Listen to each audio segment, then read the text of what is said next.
یا سیدی یا رسول اللہ کوئی زبان خاموش نہ رہے، محبت کے ساتھ، عقیدت کے ساتھ، اس عقیدے اور اس ایمان کے ساتھ درود و سلام پڑھنا ہے کہ محبوب کریم علیہ السلام گنبد خضرا شریف میں تشریف فرما ہو کر دنیا کے ہر کونے میں بیٹھے اپنے ہر غلام کا درود و سلام مصطفیٰ سنتے بھی ہیں، ہمیں دیتے بھی ہیں۔ محبت کے ساتھ پڑھیے صلاۃ و سلام علیک یا سیدی یا رسول اللہ وعلی آلک و صحابک یا سیدی یا حبیب اللہ۔ قال رسول اللہ صلی اللہ علیہ وسلم انی اسمع ما لا تسمعون و انی ارى ما لا ترون۔ جامع ترمذی کی روایت ہے، محبوب کریم علیہ السلام نے فرمایا انی اسمع ما لا تسمعون، میں محمد مصطفیٰ وہ سنتا ہوں جو تم نہیں سن سکتے، و انی ارى ما لا ترون، میں محمد مصطفیٰ وہ کچھ دیکھتا ہوں جو تم نہیں دیکھ سکتے۔ آگے مصطفیٰ نے فرمایا محبوب کریم علیہ السلام فرماتے ہیں آسمان چرچرا رہا ہے۔ اب کلمات علیہ السلام مدینہ شریف میں تشریف فرما ہے، اب آسمان زمین سے لے کر پہلے آسمان 500 سال کا سفر ہے۔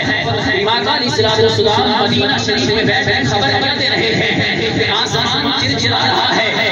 آگے کلمات علیہ السلام نے وجہ بیان فرمایا آسمان دنیا پہ خالق کائنات کے فرشتوں کا رشک اتنا ہے، خالق کائنات کے فرشتے اتنی کثرت کے ساتھ سجدہ کر رہے ہیں کہ فرشتوں کے رشک کی وجہ سے آسمان چرچرا رہا ہے۔ حدیث ہو گئی ختم، نظریہ کیا ملا، عقیدہ کیا ملا، نظریہ عقیدہ کیا ہونا چاہیے؟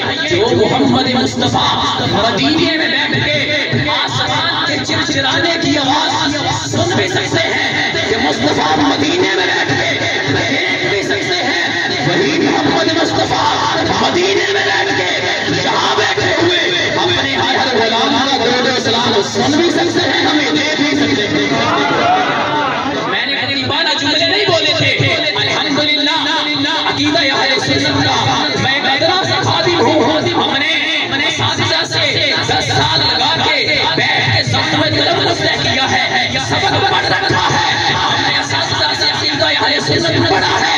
میرا یہ نظریہ ہے اور میرا یہ مسلک ہے، اس مسلک کو تھام کے رکھنا۔ جب بھی زندگی کے اندر مشکل آ جائے، کوئی پریشانی آ جائے، دنیا کے سہاروں کی طرف نہ دیکھنا۔ مصطفیٰ فرماتے ہیں آنکھیں بند کر لینا، تصور مدینہ کر لینا، محمد مصطفیٰ پہ درود پڑھنا، میں دیکھ بھی رہا ہوتا ہوں، سن بھی رہا ہوتا ہوں۔ بڑی رحمت کے ساتھ الصلاۃ والسلام علیک یا سیدی یا رسول اللہ وعلی آلک و صحابک یا سیدی یا حبیب اللہ۔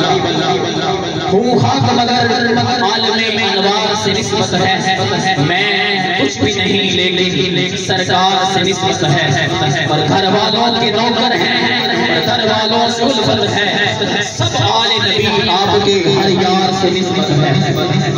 اللہ تبارک و تعالیٰ کی حمد و ثنا جو ہی خالق ہے، مالک ہے، اس اللہ رب العزت کی تعریف و توصیف۔ رب کے پیارے امت کے سہارے، رب کے محبوب دانائی وجود نبی مکرم نور مجسم شفیع معظم جناب احمد مجتبی حضرت محمد صلی اللہ علیہ وسلم کے دربار میں ہدیہ درود و سلام عرض کرنے کے بعد نہایت واجب الاحترام سادات کرام جملہ سرکار کے عشق السلام علیکم ورحمۃ اللہ وبرکاتہ۔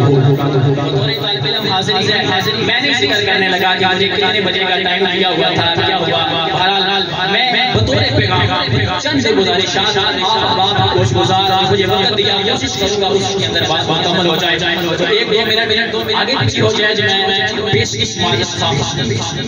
میں نے آیت مقدسہ تلاوت کی، خالق کائنات نے ارشاد فرمایا وما ارسلناک الا رحمۃ للعالمین، اے محبوب ہم نے آپ کو عالمین کے لیے رحمت بنا کے بھیجا۔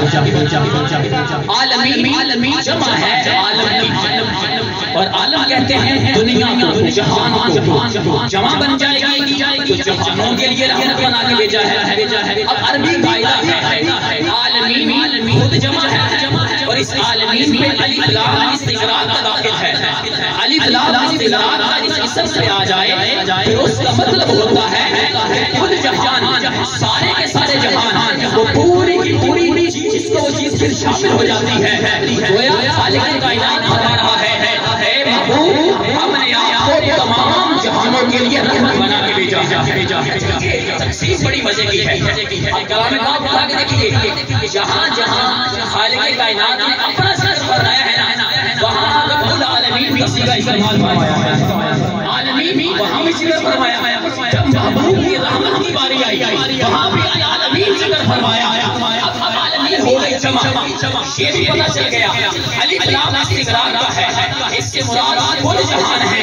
اب جہان کل ہے کتنے؟ ایک روایت کے مطابق کل 18,000 جہان خالق کائنات نے پیدا فرمائے ہیں.